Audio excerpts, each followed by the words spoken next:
Ele tinha 70 anos. O rosto marcado pelo tempo e as mãos endurecidas pelo trabalho mostravam uma vida inteira de esforço sob o sol. Vestia-se com simplicidade, uma camisa xadrez desbotada, calça jeans e botas antigas de couro. Parecia apenas mais um homem do campo, mas nas mãos trazia algo que destoava de sua aparência, uma passagem de primeira classe. Assim que se sentou na poltrona larga e confortável, o silêncio ao redor foi quebrado por uma voz fria. O senhor tem certeza de que está no assento certo? A comissária observava de cima a baixo, com um sorriso tenso e educado, mas sem esconder a dúvida nos olhos. Ao lado dela, um homem de terno caro cruzou os braços e soltou uma risada debochada. Primeira classe não é para quem vem direto da roça, meu amigo. Deve ter se confundido de assento. Antônio, no entanto, permaneceu tranquilo. Não respondeu. Apenas ajeitou o corpo e ficou em silêncio, como quem já estava acostumado com aquele tipo de situação. Meia hora antes, o aeroporto fervilhava como sempre. Executivos andando apressados, famílias com malas enormes, turistas desorientados olhando para os painéis luminosos. Em meio a essa correria toda, lá vinha Antônio, caminhando devagar, com passos firmes. Tinha 70 anos bem vividos. A pele escura queimada de sol contava histórias de um passado de luta. Nada nele chamava atenção. Carregava apenas uma mochilinha de lona, velha e gasta. Mas havia algo nos olhos daquele homem, uma serenidade que só quem viu o mundo de verdade consegue ter. Quando parou no balcão do check-in da primeira classe, a atendente levantou os olhos do computador e hesitou por um instante. O treinamento de boas maneiras tentou vencer o preconceito que surgiu naturalmente. Bom dia, senhor. Posso ajudar? Perguntou com um tom educado, mas duvidoso. Antônio sorriu gentilmente. Bom dia, minha filha. Vim fazer o check-in. Ela digitou os dados e o espanto veio silencioso. O bilhete era autêntico. Primeira classe confirmada. Engoliu em seco e devolveu o documento. Claro, senhor Antônio. Seu portão é o 12. Tenha um ótimo voo. O olhar dela havia mudado. Agora misturava respeito e confusão. Antônio apenas agradeceu e seguiu seu caminho. Cada passo que dava chamava olhares discretos, alguns de curiosidade, outros de julgamento. Um segurança chegou a se aproximar, mas recuou assim que viu o cartão dourado na mão do homem. Na sala VIP, ele escolheu um canto e se sentou. Enquanto os outros passageiros brindavam com champanhe e falavam alto sobre negócios, Antônio pediu apenas um café preto, sem açúcar. O senhor não quer experimentar o menu executivo? Perguntou a atendente, surpresa. Não, obrigado, minha filha. O café está ótimo. Do outro lado da sala, um homem de terno azul marinho observava a cena com desdém. Eduardo Silveira, 42 anos, empresário bem-sucedido, daqueles que acham que o mundo lhes pertence. Inacreditável, murmurou, cutucando a esposa. Agora qualquer um entra na primeira classe. A mulher, com o mesmo ar de superioridade, riu discretamente. Deve ser alguma promoção, comentou, ajeitando o lenço caro no pescoço. Ou ganhou a passagem de presente. Eduardo balançou a cabeça, indignado. Uma falta de respeito com quem realmente paga por isso. Quando o embarque começou, Antônio levantou-se com calma. Foi um dos primeiros a entrar. Caminhou pelo corredor do avião com passos firmes, sem pressa. Sentou-se na janela, na primeira fila. Colocou a pequena mochila debaixo do assento, respirou fundo e fechou os olhos. Não era cansaço. Era apenas o peso de uma vida inteira, uma vida de batalhas silenciosas que ninguém ali seria capaz de imaginar. Os demais passageiros começaram a subir a bordo. Uma mulher de salto alto passou por ele e torceu o nariz, como se algo ali destoasse do ambiente. Um homem de terno, com ar apressado, parou diante da poltrona, conferiu o número no bilhete e lançou o olhar confuso para Antônio. Desculpe, amigo. Tem certeza de que este é o seu assento? Perguntou com um sorriso sem graça. Tenho sim, senhor. Poltrona 2A, respondeu Antônio, sereno. O executivo checou novamente o bilhete, murmurou algo que ninguém entendeu e seguiu adiante, acomodando-se 3 fileiras atrás. Eduardo Silveira foi um dos últimos a embarcar, como sempre fazia. Gostava de ser notado, de entrar por último, quando todos já estivessem sentados, para reafirmar sua importância.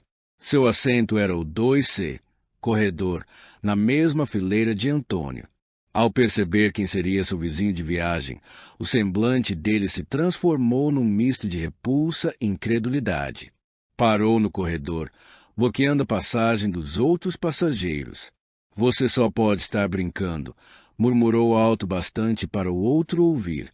A comissária, uma mulher loira de 30 e poucos anos, notou o clima tenso e se aproximou com rapidez. Há algum problema, senhor Silveira? Perguntou com tom profissional. Ela o conhecia bem. Eduardo viajava naquela rota quase quinzenalmente, sempre em primeira classe, sempre exigente, sempre generoso com gorjetas, desde que fosse tratado como um rei. Eduardo fez um gesto desdenhoso, apontando para Antônio. Pago caro por esse assento justamente para não passar por esse tipo de constrangimento. A aeromoça respirou fundo, lançando um olhar rápido para Antônio. Ele continuava imóvel, olhando pela janela, como se o mundo lá fora fosse mais interessante do que qualquer ofensa que pudesse ouvir. Foi então que ela se viu obrigada a intervir. Senhor, tem certeza de que está na poltrona correta? Antônio virou lentamente o rosto e encontrou o olhar dela. Não havia raiva, nem orgulho ferido, apenas uma serenidade que desarmava qualquer tentativa de conflito. Tenho, sim. Poltrona 2A, respondeu com calma. Eduardo soltou uma risada debochada, cruzando os braços. Primeira classe não é lugar para quem veio direto da fazenda, meu caro. Acho que o seu assento fica lá no fundo. Alguns passageiros começaram a prestar atenção. Uns fingiam olhar o celular, outros apenas acompanhavam a cena em silêncio. A tensão parecia um fio prestes a se romper. Antônio respirou fundo. Já tinha aprendido, com os anos, que responder com raiva só faz aumentar o fogo. Então, com voz tranquila e firme, disse: verifiquei meu bilhete mais de uma vez antes de entrar. Este é o meu lugar. A comissária, visivelmente desconfortável, tentou manter o tom cordial. O senhor poderia me mostrar seu cartão de embarque, por favor? Eduardo se recostou e esboçou um sorriso vitorioso, certo de que a situação seria resolvida a seu favor. Antônio colocou a mão no bolso da camisa xadrez, tirou um papel dobrado com cuidado e o entregou à comissária, sem pressa. Ela analisou o bilhete, primeira classe, assento 2A, tudo em ordem. Mesmo assim, algo dentro dela hesitou. Às vezes o sistema comete erros, comentou, mais para Eduardo do que para o passageiro calado. Vou confirmar com o supervisor. Eduardo assentiu, satisfeito. Ótimo, porque eu não vou viajar ao lado de alguém que, pelo visto, nunca entrou num avião na vida. Alguns passageiros abaixaram os olhos, constrangidos. Outros aproveitaram para sussurrar comentários discretos. Um rapaz filmava tudo com o celular. Antônio permaneceu imóvel, paciente, apenas observando. A comissária caminhou até o fundo da cabine, onde o supervisor coordenava o embarque. Era um homem de meia-idade, postura rígida, gravata impecável. Senhor Carvalho, temos uma situação na primeira classe. Que tipo de situação? Perguntou, sem desviar os olhos da prancheta. Um passageiro está sendo questionado. O senhor Silveira acha que houve um erro. Carvalho suspirou. Conhecia bem Eduardo. Cliente frequente, generoso, mas também arrogante, do tipo que confunde dinheiro com autoridade. O bilhete é válido? Sim, senhor. Primeira classe confirmada. Então qual é o problema? Ela hesitou antes de responder. O senhor Silveira disse que vai formalizar uma reclamação se não resolvermos isso. O supervisor fechou a pasta devagar. Juliana, você sabe que não remanejamos passageiros por aparência. Eu sei, senhor, mas ele é cliente platina. Carvalho inspirou fundo, resignado. Cliente platina tem prioridade. Cliente platina não pode ser contrariado. Vou até lá resolver essa situação. Os dois seguiram pelo corredor estreito do avião, um atrás do outro, em silêncio tenso. Assim que entraram na área da primeira classe, todas as conversas cessaram e dezenas de olhares curiosos se voltaram para eles. Eduardo permanecia de pé, braços cruzados, expressão confiante de quem acredita ter razão em tudo. Antônio, por sua vez, ainda estava sentado, observando distraidamente o movimento pela janela. Senhor, começou o supervisor, com um tom ensaiado de formalidade, peço desculpas pelo incômodo, mas precisamos confirmar algumas informações sobre o seu bilhete. Antônio virou-se devagar, mantendo a calma. Já apresentei meu cartão de embarque para a comissária. Está tudo em ordem. Compreendo, senhor, mas recebemos uma reclamação e precisamos garantir que não houve equívoco no sistema. Eduardo adiantou-se, interrompendo o homem. Equívoco? Isso é um desrespeito. Um absurdo com quem paga caro por esse tipo de serviço. Olhe para ele. Sujo de terra, usando botas velhas. Aqui não é ônibus de rodoviária. Alguns passageiros soltaram risadinhas contidas. Outros fingiram não ver. Antônio levantou-se com tranquilidade, sem qualquer gesto brusco. Não era alto nem imponente, mas havia nele uma presença firme, silenciosa. Eduardo, sem perceber, deu meio passo para trás. Moço, disse Antônio, em voz baixa porém firme. Minha passagem foi comprada e paga. Este assento é meu. Não estou aqui para criar confusão. Só quero viajar em paz. O supervisor olhou novamente os documentos, depois para os dois homens. E então fez o que pessoas fracas fazem quando não sabem agir com justiça. Senhor, para evitar maiores constrangimentos, podemos oferecer um upgrade para um próximo voo, na classe executiva. Peço que o senhor desembarque agora, com toda a assistência da companhia. Eduardo sorriu, satisfeito. Finalmente, alguém sensato. A comissária Juliana baixou o olhar, engolindo o desconforto. Sabia que era injusto, mas ficou em silêncio. Murmúrios se espalharam pelo ambiente. Alguns achavam que Antônio devia ir embora, outros viam aquilo como um absurdo. Com calma, ele pegou a mochila debaixo do assento. O senhor tem certeza de que é isso mesmo que quer fazer? Perguntou olhando diretamente para o supervisor. O homem desviou o olhar. São as normas da empresa. Senhor. Antônio apenas assentiu, sem rancor. Olhou para Eduardo, e em vez de raiva, havia tristeza. De repente, uma voz feminina cortou o silêncio. Isso é um absurdo. Todos se viraram. Era uma mulher de cerca de 50 anos, elegante, cabelos grisalhos bem presos. Esse homem não fez nada. Estão tirando ele daqui por quê? Por causa das roupas dele? Eduardo revirou os olhos, impaciente. Senhora, por favor, não se envolva. Padrão, senhor, é caráter. E, pelo visto, o único sem padrão aqui é o senhor. O ambiente ficou pesado. Algumas pessoas começaram a discutir entre si. O supervisor tentou conter. Por favor, mantenham a calma. Antônio tocou o ombro da mulher. Gentil. Agradeço, senhora, mas não se desgaste por mim. Eu vou sair. Isso não está certo. Ela respondeu. Eu sei, disse ele, sereno, mas às vezes a vida ensina lições do jeito mais amargo. Pegou sua mochila e seguiu em direção à saída. Eduardo recostou-se satisfeito, apertando o cinto. Juliano o acompanhou até a porta, com os olhos marejados. Senhor, eu sinto muito. Ele sorriu com doçura. Você ainda é jovem, filha. Um dia vai entender que o mundo nos obriga a escolher entre o certo e o conveniente. Espero que, da próxima vez, escolha o certo. Saiu, e o avião mergulhou num silêncio constrangedor. Eduardo olhou em volta esperando aprovação, mas encontrou apenas olhares frios. Até a esposa parecia desconfortável. "O quê?" murmurou irritado. "Só defendi meu direito." Ninguém respondeu. Do lado de fora, Antônio caminhava novamente pelo corredor do aeroporto. Mas, dessa vez, não estava só. 2 homens de terno o seguiam de perto, discretos.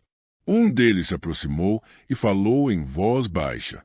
"Senhor Antônio, o senhor está bem? Vimos tudo pelas câmeras." Ele sorriu levemente. "Estou, Ricardo, mas acho que chegou a hora de resolver isso de uma vez."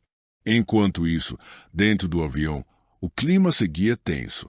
Eduardo ajeitou-se na poltrona 2C e estalou os dedos. "Juliana, traga-me uma bebida. E, por favor, não demore."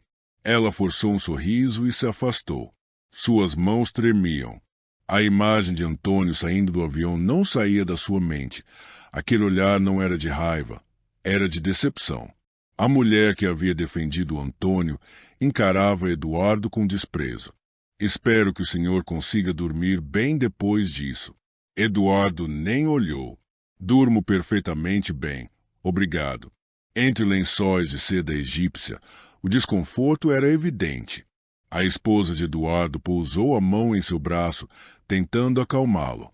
"Eduardo, acho que você passou dos limites", disse ela, em tom suave. "Passei?" Ele respondeu, incrédulo. "Pago 16.000 nessa passagem todo mês.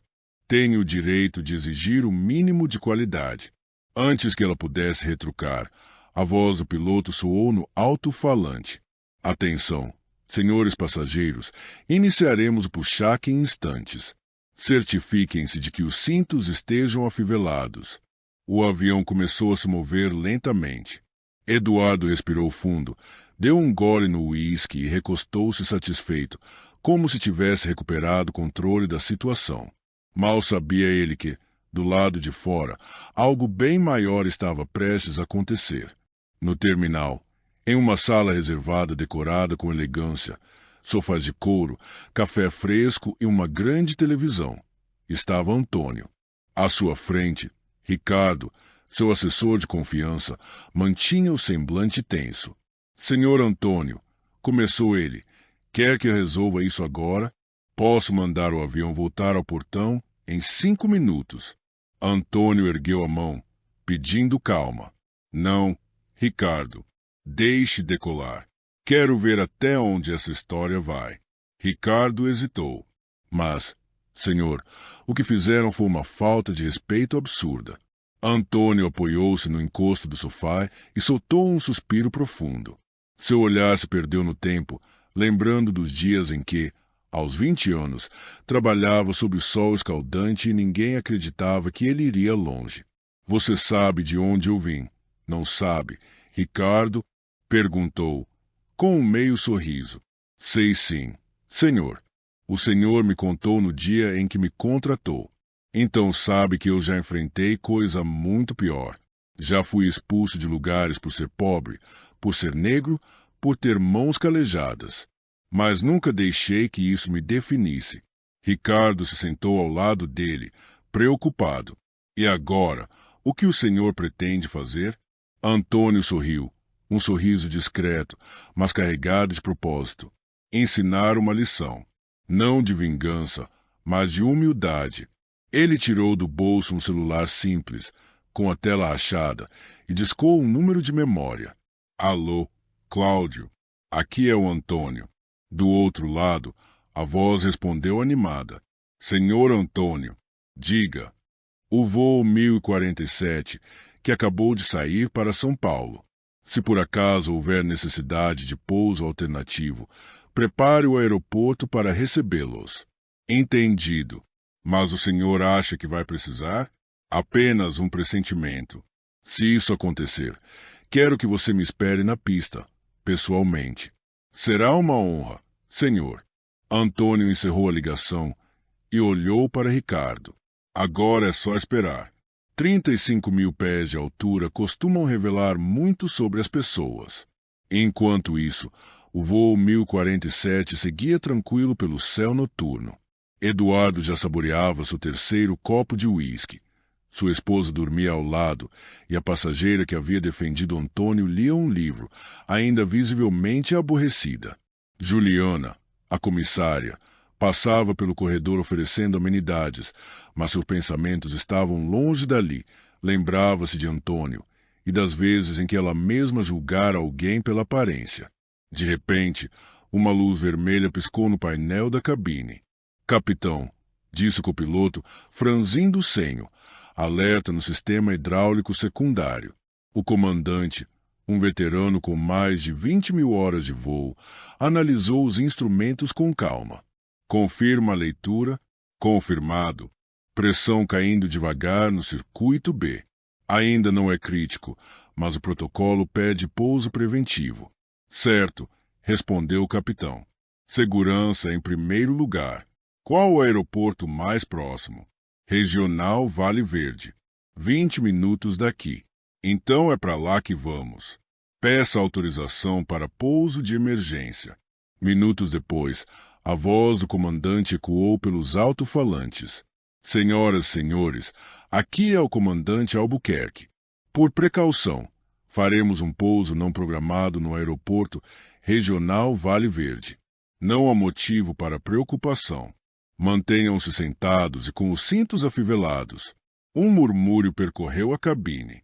Que amadorismo! Resmungou Eduardo.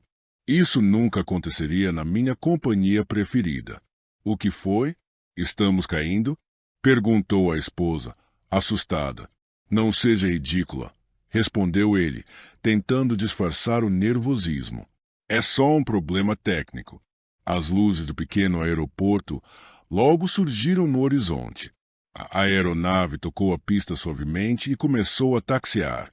Mas, ao se aproximar do terminal, algo destoava. Uma comitiva os esperava na pista, carros pretos, seguranças e um homem de terno impecável segurando uma prancheta. Que lugar é esse? Murmurou uma passageira. Parece o fim do mundo, respondeu outro. Juliana olhou pela janela, confusa. O que está acontecendo? Perguntou ao supervisor Carvalho. Ele também observava, intrigado. Isso definitivamente não é protocolo padrão. O avião parou. O comandante saiu da cabine e abriu a porta principal. Assim que o fez, o homem de terno subiu a escada com passos firmes. Boa noite, comandante, disse ele, estendendo a mão. Sou Cláudio Mendes, gerente operacional deste aeroporto. E naquele instante, todos perceberam que aquele voo estava prestes a se tornar inesquecível, não por um problema técnico, mas pela lição que viria do chão. Está tudo certo com o avião? Sim, senhor. Foi apenas um aviso preventivo, nada grave. A equipe de manutenção já está a caminho para verificar. Ótimo, respondeu o comandante, aliviado. Mas antes que pudesse relaxar, o comissário completou. Há um passageiro bastante especial entre os ocupantes da primeira classe. O comandante ergueu as sobrancelhas. Especial? Não me recordo de ninguém em particular. Por quê? Cláudio deu um meio sorriso, daqueles que escondem mais do que revelam. Porque o dono deste aeroporto está vindo pessoalmente recebê-lo. Um silêncio repentino caiu sobre todos. As conversas cessaram e até o barulho dos motores pareceu diminuir. Eduardo, sentado confortavelmente, inflou o peito, convencido de que falavam dele. Ah, finalmente alguém reconhece quem eu sou, murmurou com um ar pretensioso. Mas Cláudio nem sequer o olhou. Seu olhar percorreu cada assento, buscando alguém específico. Onde está o senhor Antônio? Juliana empalideceu. O supervisor engoliu em seco, e Eduardo franziu a testa, confuso. Antônio? Quem é Antônio? E então, como uma onda silenciosa, a verdade atingiu a todos. O homem simples, o O fazendeiro de roupas gastas, o sujeito que havia mandado embora antes da decolagem, era dele que falavam. A cabine se encheu de um silêncio pesado, quase doloroso. Cláudio permaneceu firme na entrada, observando os rostos atonitos. O senhor Antônio não embarcou? Repetiu, agora com um tom de preocupação genuína. Juliana, nervosa, deu um passo à frente. Ele desembarcou antes da partida. Cláudio franziu o senho. Desembarcou? Por qual motivo? Carvalho, o supervisor, tentou recuperar a compostura. Foi um equívoco. Oferecemos uma realocação em outro voo. Um equívoco? Cláudio cruzou os braços, a voz firme.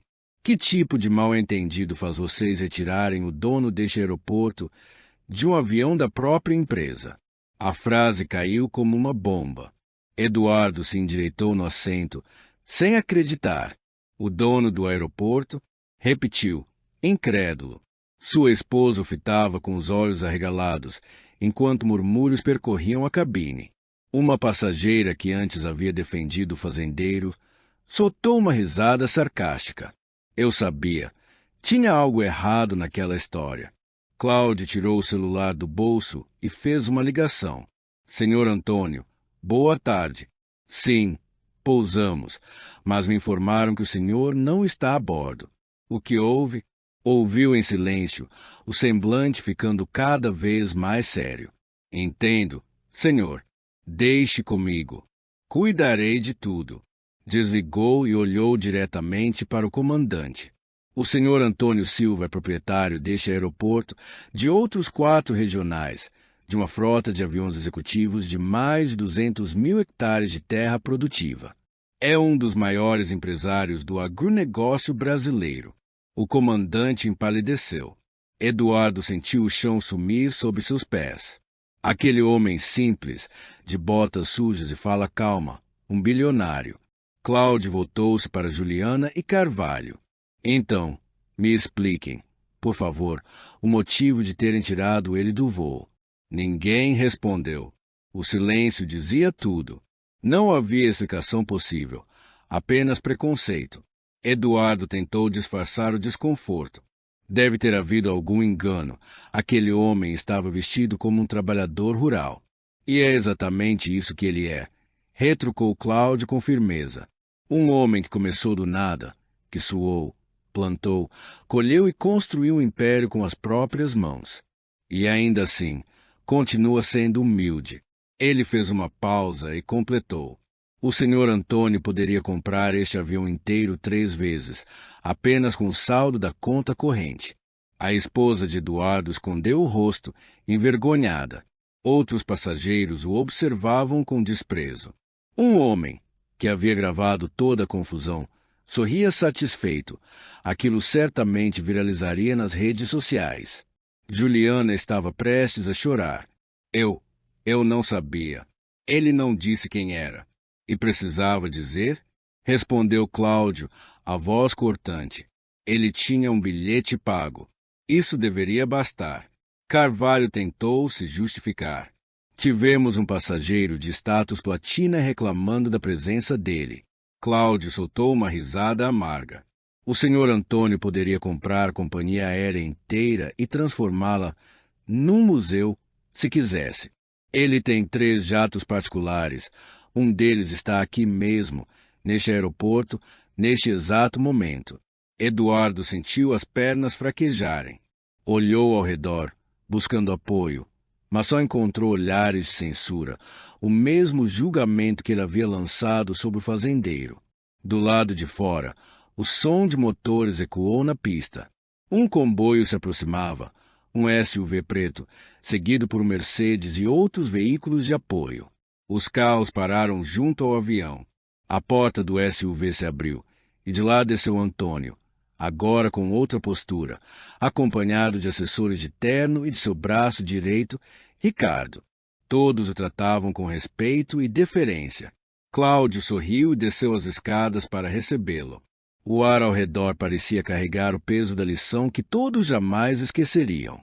Seja bem-vindo de volta, senhor Antônio, disse Cláudio, estendendo a mão com um sorriso sincero. Antônio apertou-a com firmeza e respondeu: Obrigado, Cláudio. Sinto muito pelo transtorno. O outro balançou a cabeça. Nenhum transtorno, senhor. Foi uma honra recebê-lo novamente. Antônio voltou a olhar para o avião à sua frente, o mesmo que, horas antes, parecia tê-lo rejeitado, e para as pessoas que o haviam tratado com desprezo. Respirou fundo, como quem deixa o passado para trás, e murmurou: Vamos subir. Cláudio apenas assentiu, e os dois caminharam lado a lado até a escada da aeronave. Assim que Antônio cruzou a porta da cabine, todos os olhares se voltaram para ele. Mas o clima havia mudado. Já não havia arrogância, nem sarcasmo, apenas silêncio e vergonha. Rostos que antes exibiam superioridade agora refletiam arrependimento. Eduardo Silveira, outrora altivo, estava pálido, rígido na poltrona, as mãos presas nos apoios. A soberba desaparecera. Antônio avançou pelo corredor com passos tranquilos, cruzou o olhar com Juliana, que abaixou a cabeça incapaz de encará-lo, e passou pelo supervisor Carvalho, que mal conseguiu sussurrar um pedido de desculpas. Parou diante de Eduardo. O silêncio era tão denso que nem o zumbido do ar-condicionado ousava interrompê-lo. Antônio não levantou a voz, não revidou, não humilhou. Apenas perguntou, com a calma de quem carrega sabedoria: Sabe qual é a diferença entre nós, rapaz? Eduardo tentou falar, mas a garganta não respondeu. Antônio continuou: Eu sei de onde vim e sei quem sou. Nunca precisei diminuir ninguém para me sentir maior. Então, para surpresa geral, estendeu a mão. Uma mão calejada, marcada por anos de trabalho. A mesma que Eduardo havia julgado como indigna. Ele hesitou, mas acabou aceitando o gesto. Eu peço desculpas, murmurou, com a voz embargada. Eu estava errado. Antônio fez um leve aceno. A vida ensina, meu caro, às vezes de modos duros, mas ensina. Voltou-se para Juliana. Você também, filha, não deixe o medo de perder o emprego te fazer perder quem você é. As lágrimas corriam pelo rosto da moça. Eu sinto muito, disse ela entre soluços. Antônio sorriu com ternura, não um sorriso de vitória, mas de compaixão verdadeira. Em seguida, voltou-se para Cláudio. Providencie transporte confortável para todos. Deixe a equipe de manutenção trabalhar tranquila. Quem quiser, eu levo no meu jato. Um murmúrio de espanto percorreu o avião. A mulher que havia defendido Antônio se levantou primeiro. Eu aceito, e peço desculpas por ter me calado antes. Antônio respondeu: A senhora não se calou. Falou quando foi necessário. Isso já é mais do que muita gente faz. E ali, naquele instante, a justiça começou a acontecer. Não por raiva, nem por vingança, mas com dignidade. 20 minutos depois, o grupo caminhava pela pista rumo ao hangar particular. O céu estrelado iluminava a noite, e o ar fresco do interior trazia o cheiro de terra molhada e de lavoura recém-regada. Eduardo andava alguns passos atrás de Antônio, cabeça baixa, o peso da culpa refletido em cada passo. Ao seu lado, a esposa permanecia em silêncio, talvez porque não houvesse palavras que pudessem remediar o que haviam feito. Quando chegaram ao hangar, todos pararam, impressionados. Diante deles, sob as luzes do aeroporto, brilhava um imponente Gulfstream G150, com pintura perolada e detalhes dourados, uma joia da aviação executiva, avaliada em milhões de dólares. Meu Deus! Exclamou uma das passageiras. Outro, atônito, assobiou baixo. Isso é um avião ou um palácio voador? Antônio subiu alguns degraus da escada do jato e virou-se para o grupo. Pessoal, sei que o voo de vocês foi interrompido, então coloco meu avião à disposição. Ele comporta 12 passageiros com conforto total. Quem precisar chegar a São Paulo ainda hoje, pode embarcar. A mulher que o apoiara subiu primeiro, agradecendo emocionada. Outros aceitaram o convite com gratidão, mas alguns, tomados pela vergonha, preferiram aguardar o transporte da companhia aérea. Eduardo hesitou. Queria ir. Precisava estar em São Paulo pela manhã, mas como aceitar a ajuda de quem havia humilhado? Antônio percebeu sua indecisão. Pode vir também, moço. Eu não guardo rancor. Eduardo engoliu em seco. Eu não mereço. Antônio respondeu sereno. Ninguém aqui merece nada. A vida não é sobre merecimento, é sobre aprender a ser melhor do que fomos ontem. Sua esposa assentiu discretamente, encorajando-o, e, cabisbaixo, ele subiu no jato. Lá dentro, o luxo deixou sem palavras. Poltronas de couro creme, acabamento em mogno, televisores, bar completo e até um pequeno escritório. Era mais que um avião.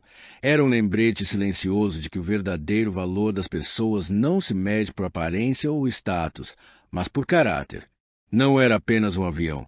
Era como se um pedaço do próprio céu tivesse sido moldado em luxo e silêncio. Os passageiros se agitavam em seus assentos com um respeito quase sagrado. Antônio escolheu uma poltrona junto à janela.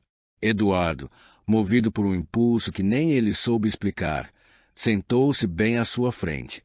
Senhor Antônio, eu preciso esclarecer uma coisa. Antônio levantou a mão, pedindo calma. Não há nada para explicar, rapaz.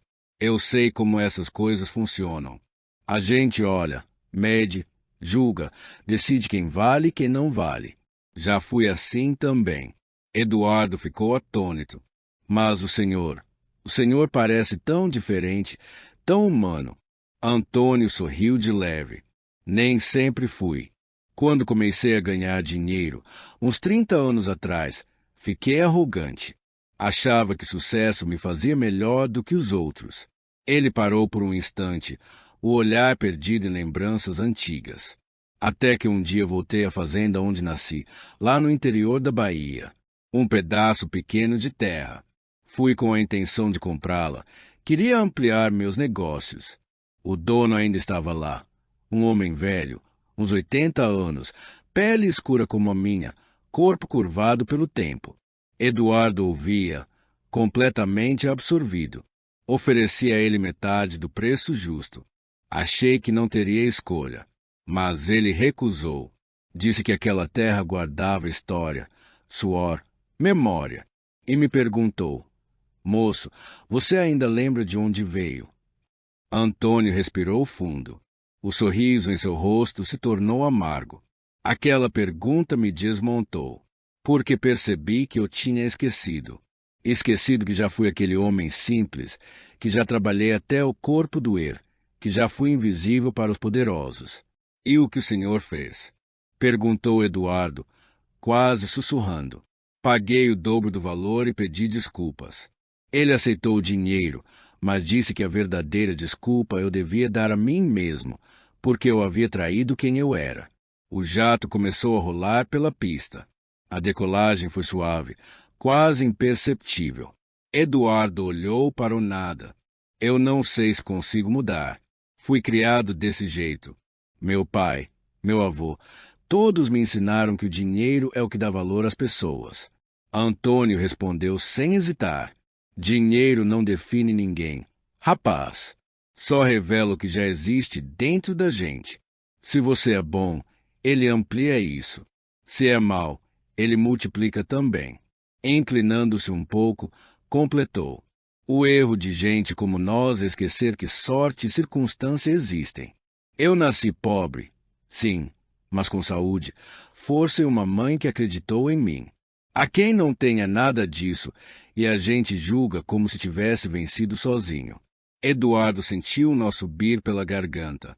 Pela primeira vez em anos, sentiu-se pequeno, não pela riqueza, mas pelo caráter. Como eu começo a mudar? Começando, disse Antônio com simplicidade. Amanhã, quando alguém servir seu café, pergunte o nome dela. Pergunte como foi o dia. Trate o faxineiro da sua empresa como trata o seu sócio. No fim das contas, todos nós somos apenas gente tentando sobreviver. A esposa de Eduardo, que ouvia tudo em silêncio, começou a chorar baixinho.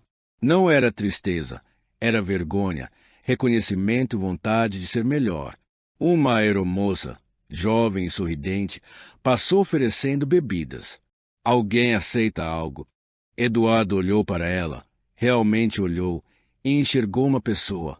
Não apenas alguém cumprindo o serviço, mas alguém com sonhos, com história. Por favor, um suco de laranja. Qual é o seu nome? Surpresa, ela respondeu sorrindo. Fernanda. Obrigado, Fernanda. Foi um gesto simples, pequeno, mas era um começo. Antônio observou a cena e assentiu em silêncio. O resto do voo seguiu tranquilo. Cada passageiro imerso nos próprios pensamentos, repensando atitudes, lembrando erros, desejando fazer melhor. Quando o jato iniciou a descida para São Paulo, Eduardo virou-se mais uma vez para Antônio. Senhor Antônio, o que o senhor ganha sendo gentil até com quem já te desprezou?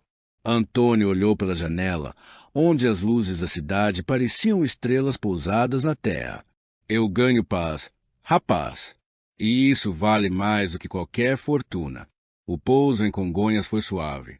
Os passageiros começaram a descer, um a um, cada um deixando um agradecimento, com palavras ou apenas com olhar. Eduardo foi o último. Parou na porta e disse: Eu nunca vou esquecer este dia. Não precisa esquecer, respondeu Antônio. Só precisa aprender. E então, Eduardo desceu. Já não era o mesmo homem que havia subido naquele avião horas antes. 3 dias haviam se passado desde aquela noite, e Eduardo Silveira estava novamente em seu escritório, no 23º andar de um luxuoso edifício comercial no coração de São Paulo. O ambiente refletia sucesso e poder. Grandes janelas de vidro ofereciam uma vista panorâmica da cidade. Os móveis eram importados. O aroma do café recém-passado se misturava ao som distante do trânsito. Tudo parecia perfeito, ao menos por fora. Por dentro, porém, a mente de Eduardo girava em torno de uma única lembrança: o encontro com Antônio. As palavras daquele homem ecoavam como um sino em sua cabeça. Havia algo no olhar calmo de Antônio, uma serenidade difícil de descrever. Mesmo depois de ter sido humilhado, ele emanava uma paz que Eduardo jamais vira em alguém. Pegou o celular sobre a mesa e procurou o contato que o assistente, Ricardo, havia lhe passado. Antônio, Fazenda Santa Rita. Abriu o aplicativo de mensagens, escreveu algo, apagou. Tentou de novo, desistiu outra vez. Como iniciar uma conversa com alguém que havia lhe ensinado mais em 2 horas do que seu próprio pai em 4 décadas? Depois de respirar fundo, digitou algo simples. Senhor Antônio, aqui é Eduardo Silveira. Gostaria de visitá-lo, se o senhor permitir. Quero aprender mais. 15 minutos depois, o celular vibrou. Venha quando quiser. Estou na Fazenda Santa Rita, interior de São Paulo. Envio o endereço. No sábado seguinte, Eduardo e a esposa pegaram o carro e seguiram estrada por mais de 3 horas. O silêncio no veículo dizia muito. Ambos sentiam que aquela visita poderia mudar algo profundo. Ao chegarem, ficaram sem palavras. A fazenda era gigantesca. Extensas plantações em fileiras perfeitas, gado pastando sob o sol e instalações modernas por todos os lados. No entanto, no centro de toda aquela riqueza, havia uma pequena casa de madeira, simples e acolhedora, com uma varanda e 2 cadeiras de balanço. Antônio estava ali, tranquilo, tomando café em uma caneca de alumínio amassada. Cheguem, cheguem. Querem café? Disse com um sorriso sincero. Eduardo e a esposa se sentaram, ainda surpresos com a cena. Um homem tão próspero vivendo de modo tão simples. Eduardo não resistiu. Senhor Antônio, por que o senhor mora aqui? Poderia viver em uma mansão. Antônio soltou uma risada leve. Eu tenho uma mansão, rapaz. Lá em São Paulo, cobertura triplex, vista pro parque, tudo que o dinheiro compra. Mas só vou lá quando é inevitável. Aqui é minha casa de verdade. Apontou para os campos. Este lugar me lembra de onde vim.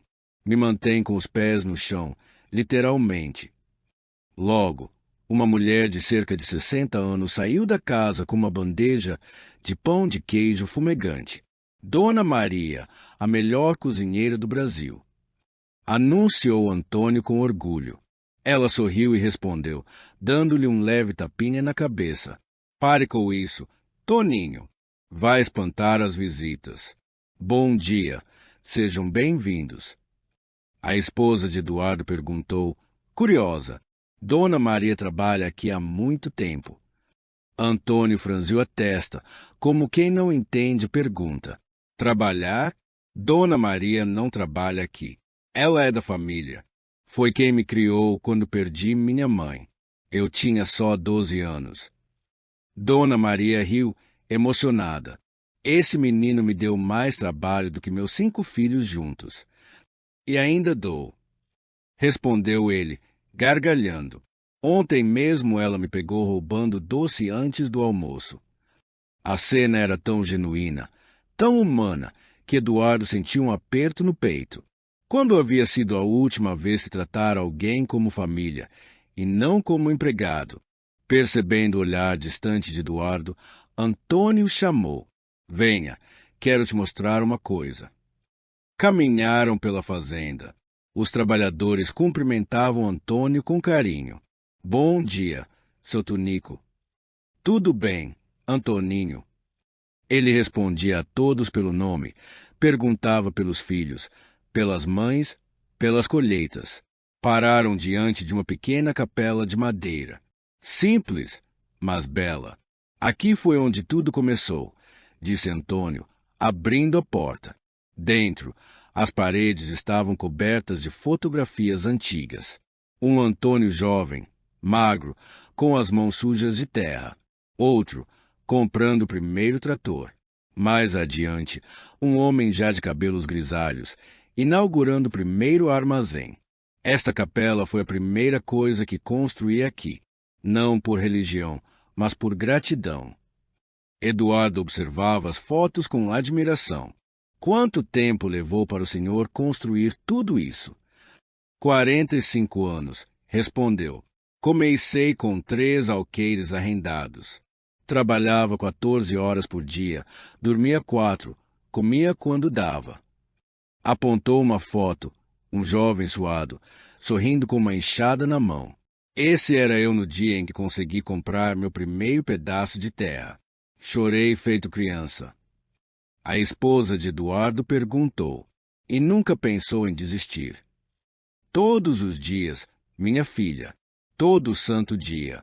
Mas aí eu lembrava do meu pai. Morreu aos 62, quebrando pedra numa obra, sem nunca ver a cor de uma aposentadoria. Eu jurei que faria diferente. Eduardo sentiu os olhos marejarem. Naquele instante, percebeu que estava diante de um homem que havia descoberto o verdadeiro significado de riqueza e não tinha nada a ver com dinheiro.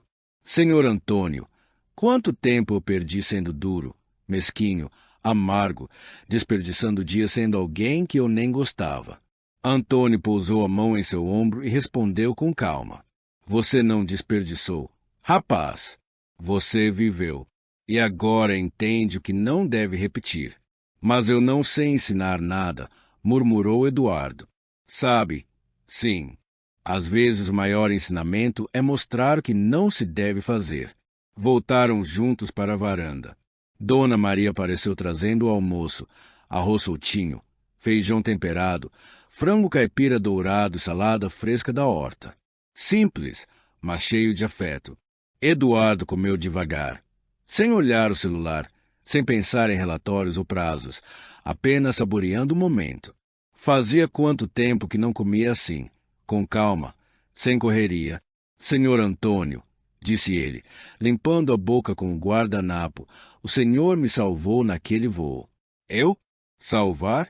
Que nada, moço. Salvou sim. Eu estava me tornando alguém que assustava meus filhos.